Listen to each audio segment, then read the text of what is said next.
اگر زندگی اتنی ہی اچھی ہوتی تو کوئی بھی دنیا میں روتے ہوئے نہ آتا۔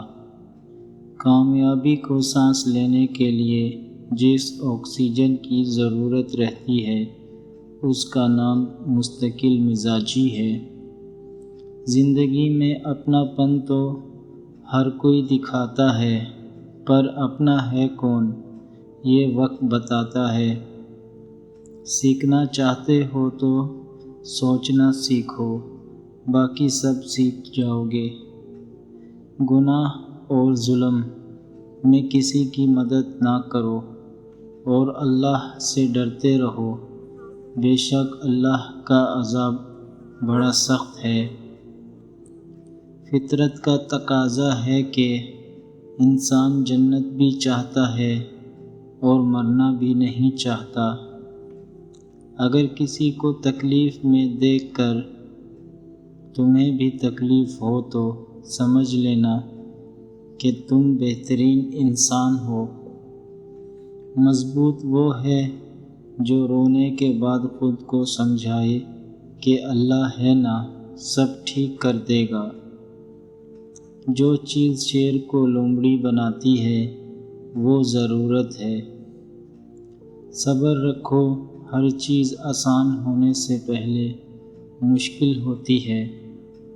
انسان تو ہر گھر میں پیدا ہوتا ہے، مگر انسانیت کہیں کہیں پیدا ہوتی ہے۔ ٹوٹے ہوئے خاندانوں کو جوڑنا شروع کر دو، سکون آنا شروع ہو جائے گا۔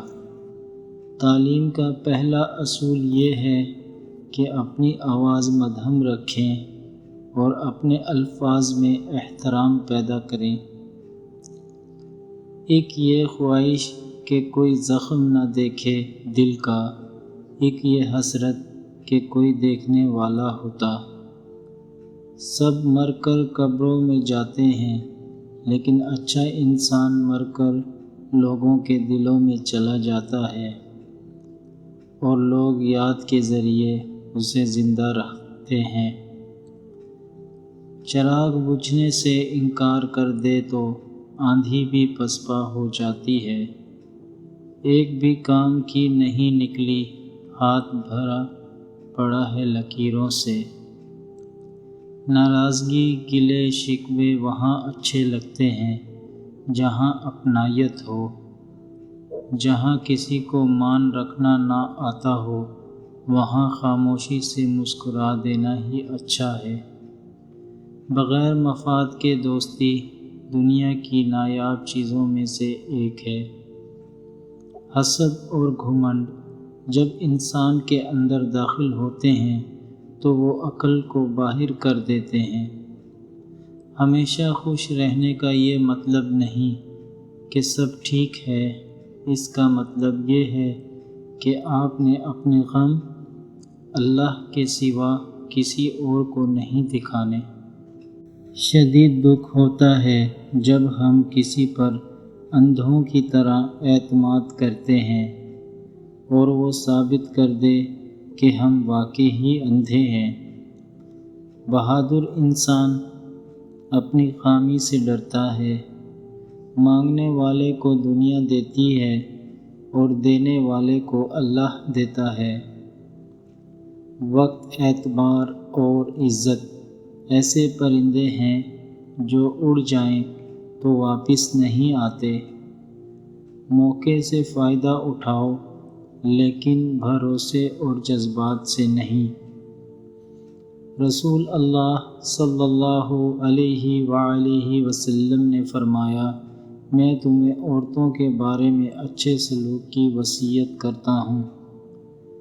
کبھی اس رستے پر نہ چلیں جس پر چلنے کا دل نہ چاہتا ہو۔ عرض نیاز عشق کے قابل نہیں رہا، جس دل پہ ناز تھا مجھے وہ دل نہیں رہا۔ ہر وہ چیز جو پستی سے بلندی کی طرف لے جائے رزق ہے۔ بھوکا سونا مقروض ہو کر اٹھنے سے کہیں بہتر ہے۔ اللہ کی محبت دل میں ہو تو دل کی حفاظت کرتی ہے۔ جو لوگ آپ کے قابل نہیں انہیں آپ سے دور رکھتی ہے۔ بد مزاج اور بد اخلاق آدمی کے پاس حاجت لے کر مت جاؤ۔ اگر دنیا فتح کرنا چاہتے ہو تو اپنا لہجہ دھیما رکھو، کیونکہ لہجے کا اثر تلوار سے بھی زیادہ ہوتا ہے۔ اور کچھ دروازے اللہ ہماری حفاظت کے لیے بند کرتا ہے، کیونکہ وہ راستے ہمارے لیے بہتر نہیں ہوتے۔ نیکی باقی رہ جاتی ہے، مشقت ختم ہو جاتی ہے، مزہ ختم ہو جاتا ہے، گناہ باقی رہ جاتا ہے۔ رشتہ ہمیشہ وہی کامیاب ہوتا ہے جو دل سے جوڑا جائے، فرصت یا ضرورت سے نہیں۔ اچھا انسان مطلبی نہیں ہوتا، بس دور ہو جاتا ہے ان لوگوں سے جنہیں اس کی قدر نہیں ہوتی۔ انسان کے ایمان کی پہچان وعدوں کی پابندی سے ہوتی ہے۔ یقین کیجیے خدا کے فیصلے ہماری خواہشوں سے بہتر ہوتے ہیں۔ مجھے کیا حق ہے کسی کو مطلبی کہنے کا؟ میں تو خود اپنے رب کو یاد کرتا ہوں جب مصیبت میں ہوتا ہوں۔ غم کی کیفیت میں مضبوط ہو جاؤ۔ مضبوط ہونے کا طریقہ یہ ہے کہ کسی اچھے کام میں مصروف ہو جاؤ۔ جس نے آج تک اپنی غلطی تسلیم نہیں کی، اس کا نام شیطان ہے۔ لوگوں کو پرکھنا چھوڑ دو، تم نہیں جانتے کوئی اپنے اندر کیسی جنگ لڑ رہا ہے۔ اولیاء اللہ کی صحبت میں جانا چاہیے، لیکن اللہ کی پہچان حاصل کرنے کے لیے، اللہ کے معرفت پانے کے لیے، ورنہ اولاد اور رزق تو اللہ جانوروں کو بھی دے رہا ہے۔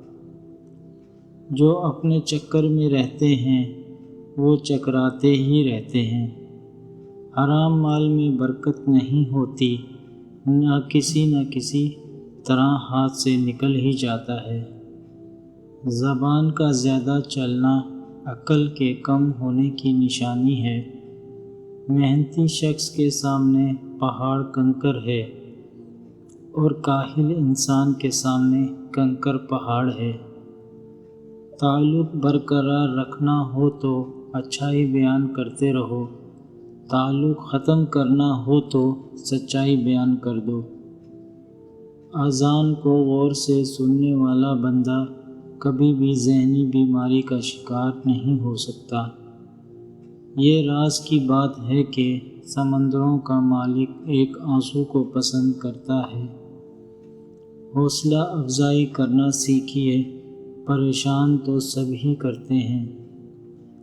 ہر ایک کے لیے دعا کرنے والے بن جاؤ، خدا تمہیں صاحب دعا بنا دے گا۔ ماں کی ایک عادت خدا سے بہت ملتی ہے، دونوں ہی معاف کر دیتے ہیں۔ علم کے ساتھ نفس کے ساتھ جہاد کرنا عقل مندی کی دلیل ہے۔ شخصیت میں عاجزی نہ ہو تو معاملات میں اضافہ علم کو نہیں بلکہ تکبر کو جنم دیتا ہے۔ اخلاق وہ ہتھیار ہے جو آپ کے کردار کو روشن بناتے ہیں، آپ کو پروقار بنا دیتا ہے۔ ہر عبادت کی قضا ہے، لیکن انسانی دل توڑنے کی کوئی قضا نہیں۔ زبان سے پھیلائی ہوئی مصیبتوں کا اندازہ لگایا جائے تو پتہ چلے گا کہ خاموشی کتنی بڑی نعمت ہے۔ اگر آپ گمنامی میں اکیلے چلنے کا حوصلہ رکھتے ہو تو ایک دن قافلہ آپ کے پیچھے چلے گا۔ آپ 40 سال کے ہو جائیں تو سمجھ لیجئے کہ زندگی کی اثر ہو چکی ہے۔ اپنے اخلاق، کردار اور آخرت کی طرف توجہ دیجئے، کیونکہ عصر اور مغرب میں زیادہ دیر نہیں ہوا کرتی۔ صبر کرنا اور قدر کرنا نصیب والوں کے حصے میں آتا ہے، کیونکہ صبر آپ کو ہیرا بناتا ہے اور قدر کرنا ہیروؤں سے ملوا دیتا ہے۔ نزدیکی رشتہ داروں کی عداوت بچھوؤں کے ڈسنے سے زیادہ درد پہنچاتی ہے۔ خوف ایک ایسا وائرس ہے جس کی ویکسین اللہ پر بھروسہ ہے۔ اچھی نیت ہی اچھا مقدر ہے۔ اس شخص کی تقدیر بگڑ جاتی ہے جس کی نیت میں فتور ہو۔ نیت کا برا انسان مقدر کا برا ہوتا ہے۔ لوگوں کی خفیہ سازشوں اور مکروہ فریب سے پریشان نہ ہوں، کیونکہ اللہ کی تدبیر سب پہ بھاری ہے۔ زندگی کے مشکل لمحات اپنی پہچان کے لمحات ہوتے ہیں۔ حضرت علی رضی اللہ تعالیٰ عنہ نے فرمایا، اگر صبر کرو گے تو اللہ تعالیٰ ہر مصیبت کے حوض نعمت عطا فرمائے گا۔ سب سے ذلیل ترین انسان وہ ہے جسے حق اور سچ کا پتہ ہو اور وہ پھر بھی جھوٹ کے ساتھ کھڑا رہے۔ جب دنیا والے تمہیں گھٹنے ٹیکنے پر مجبور کر دیں تو یہی بہترین وقت ہے سجدے کا۔ آگ لگانا تو انسان کے بس میں ہے، لیکن ہوا کا رخ بدلنے پر قادر کوئی اور ہے۔ زندگی میں جب کبھی ہمارا خود سے سامنا ہوتا ہے تو پتہ چلتا ہے کہ ہم نے بیکار خواہشوں کی خاطر اپنا دل کتنا دکھا رکھا ہے۔ فطرت کے عطیات میں سب سے بڑا عطیہ پرسکون نیند ہے۔ منزلیں کبھی کسی کے گھر جا کر حاضری نہیں دیتی، راستوں پر چلنے ہی سے راستے نکلتے ہیں۔ دھوکہ کھانے والے کا پیٹ تو بھر ہی جاتا ہے، لیکن دھوکہ دینے والے کی بھوک کبھی ختم نہیں ہوتی۔ اپنے اندر تم اتنی ہمت پیدا کر دو کہ آج تم جن کے لیے ایک مذاق ہو، کل انہی کے لیے مثال بن جاؤ۔ لوگوں کو تب فرق پڑنا شروع ہوتا ہے جب آپ کو کسی بات سے کوئی فرق نہیں پڑتا۔ دوسروں میں جہالت تلاش کرنا جاہلوں کا کام ہے۔ خوشی کا تعلق آپ کے حالات سے نہیں، آپ کے خیالات سے ہے۔